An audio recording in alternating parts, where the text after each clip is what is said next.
बिस्मिल्लाहिर्रहमानिर्रहीम। Dear students, उम्मीद करता हूँ कि सब खुश होंगे, बखैरियत व आफ़ियत होंगे। डियर स्टूडेंट्स, आज का जो मैं वीडियो बनाऊंगा वो मैं पैराग्राफ राइटिंग पे बात करूंगा कि पैराग्राफ राइटिंग क्या चीज़ है।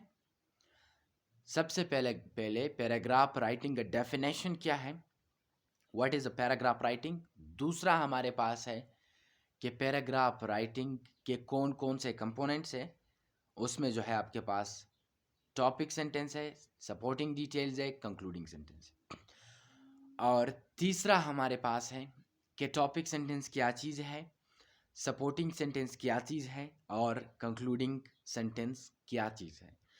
और तीसरा हमारे पास है, छोटा सा जो मैं एक ग्लिम्प्स दूंगा वो ये है कि टॉपिक सेंटेंस को किस तरह होना चाहिए, और कंक्लूडिंग सेंटेंस एक एग्जांपल लेंगे और सपोर्टिंग डिटेल्स का भी हम एक एग्जांपल लेंगे। और टॉपिक सेंटेंस को एक पैराग्राफ में कहाँ पे होना चाहिए, सपोर्टिंग डिटेल्स कहाँ पे होने चाहिए और कंक्लूडिंग सेंटेंस कहाँ पे होना चाहिए। और तीसरा हमारे पास है पैराग्राफ किस तरह होना चाहिए। ठीक है, पैराग्राफ हम किस तरह लिखते हैं। और अगली वीडियो में फिर हम पैराग्राफ में जो आपकी यूनिटी है, पैराग्राफ में जो आपकी यूनिटी होती है, ठीक है, इसी तरह कोहेरेंस होता है, और इसी तरह एम्फेसिस होता है, और फिर इसी तरह पैराग्राफ्स के अपने काइंड्स है, डिस्क्रिप्टिव, पर्सुएसिव, रिफ्लेक्टिव, आर्गुमेंटेटिव। तो ये तमाम पैराग्राफ के काइंड है। मगर जो चीज़ें थे मैंने आपको बता दिया कि आज के वीडियो में हम क्या क्या पढ़ेंगे। तो एक पैराग्राफ राइटिंग में सबसे पहले हमारे पास होता है टॉपिक सेंटेंस, कि टॉपिक सेंटेंस क्या चीज़ है। दूसरे नंबर पे हमारे पास होता है सपोर्टिंग डिटेल्स। तीसरे नंबर पे हमारे पास होता है कंक्लूडिंग सेंटेंस। इन चीज़ों को समझने से पहले हमें ये समझना चाहिए कि हम इन चीज़ों को किस चीज़ पर लिखेंगे, हम इनको क्यों लिखेंगे, किस तरह लिखेंगे, कहाँ से लिखेंगे, ठीक है, कहाँ से लाएंगे, ये समझना ज़रूरी। इनको समझने के लिए ये ज़रूरी है कि इनका डेफिनेशन क्या है। What is a paragraph writing. Paragraph writing क्या है। Paragraph writing is a piece of writing, यानी कि जो पैराग्राफ राइटिंग है आपका, वो राइटिंग का एक छोटा सा पीस है जो क्या करता है, विच discusses a single idea, that discusses a single idea, which discusses a single idea, that takes a single point and discusses it। मुख्तलिफ तरीके से आप इनको डिफाइन कर सकते हैं। तो मैं आपसे कहता हूँ पैराग्राफ राइटिंग एक छोटा सा राइटिंग का एक पीस है जो क्या करता है, जो एक आइडिया को लेकर उनको ही डिस्कस करता है। उम्मीद है समझ आया होगा, मगर मैं इनको रिपीट करता हूँ, बड़ा इंपॉर्टेंट है। I must repeat it.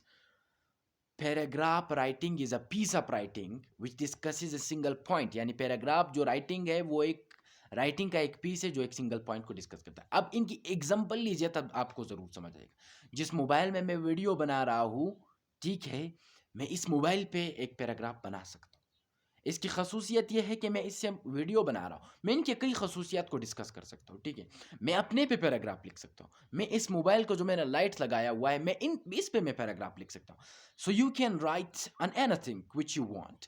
आप एक ट्री पे, एक पेन पे, एक कार पे, एक आपका जो दिल चाहिए आप उस चीज़ पे पैराग्राफ लिख सकते हो, because it is a piece of writing in which you take a single point and you write. ये हो गया आपका एग्जाम्पल। अब पैराग्राफ क्या होता है।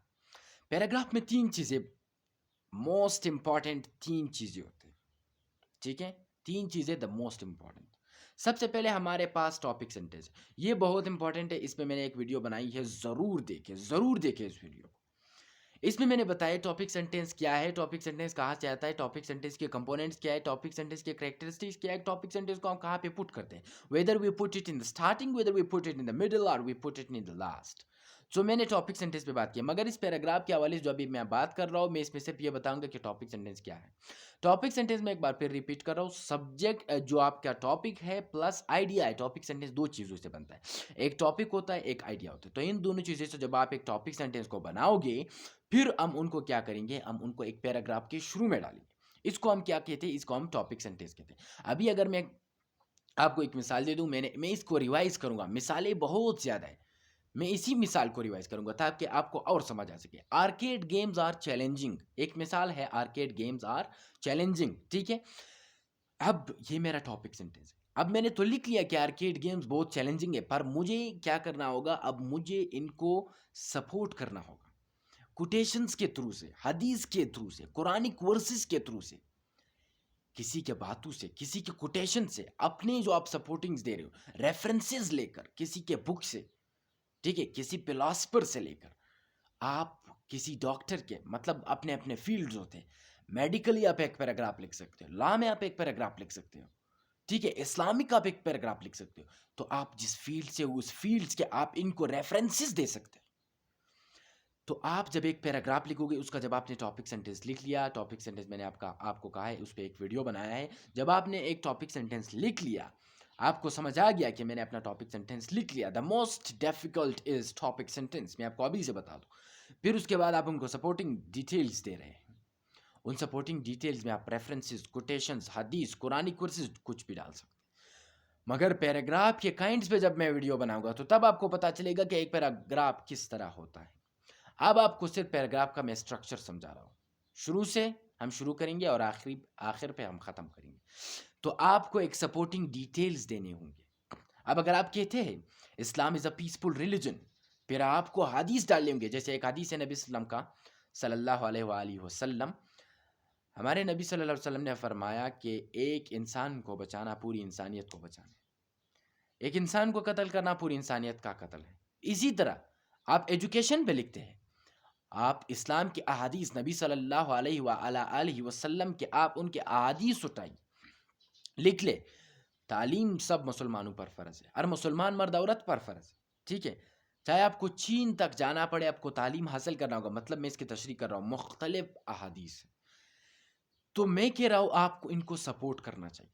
तीसरी जो आपके जो तीसरा पॉइंट है, जो लास्ट और तीसरा जो आपका पॉइंट है, जो बहुत, वो भी टॉपिक सेंटेंस की तरह है।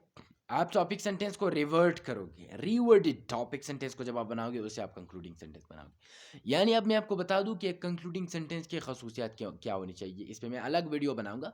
मैं आपसे सिर्फ ये कहता हूं कि पैराग्राफ में एक कंक्लूडिंग सेंटेंस भी होता है। यानी वो कंक्लूडिंग सेंटेंस इस तरह कि जब आप उनको लिखोगे उस कंक्लूडिंग सेंटेंस को, तो उस राइटर को एक ऐसा एक्सप्रेशन दे दो कि क्या होता है कि वो राइटर इसे समझे कि ये पैराग्राफ वाकई ख़त्म हो गया है। मतलब आपने अभी क्वेटा के जो मैंने एग्जांपल दिया कि 4 माउंटेन्स पे आप जब लिखोगे, उस पे एक एक करके आप उनको मेंशन करोगे। जब आप उनको मेंशन करोगे एक एक करके, और लास्ट में आप उनको कंक्लूडिंग सेंटेंस ये दोगे कि in conclusion, in a nutshell, दस, इन समरी, ठीक है, लास्टली, ठीक है। जब आप ये लिखोगे, आप उनके साथ आप एक ट्रांजिशन ऐड करोगे, फिर आप उन पे एक सेंटेंस बनाओ, दस these were the 4 mountains of Quetta, या these were the mountains of Quetta which have covered it, ठीक है। तो उम्मीद है आपको ये जो पैराग्राफ है, पैराग्राफ कहाँ है, किस तरह हम लिखते हैं, इसमें कौन कौन से कंपोनेंट्स होते हैं, इसका टॉपिक सेंटेंस क्या है, सपोर्टिंग सेंटेंस क्या है, और कंक्लूडिंग सेंटेंस क्या है, इसमें हम क्या क्या यूज़ करते हैं। उम्मीद है तो आपको ये सब समझ आ गए होंगे। अगर आपको ये वीडियो पसंद आई है तो मेरे इस चैनल को सब्सक्राइब कीजिए, ताकि आने वाली हर वीडियो आपको जो है, हर जो आने वाली वीडियो है वो आपको मिल सके। तब तक के लिए अल्लाह हाफ़िज़।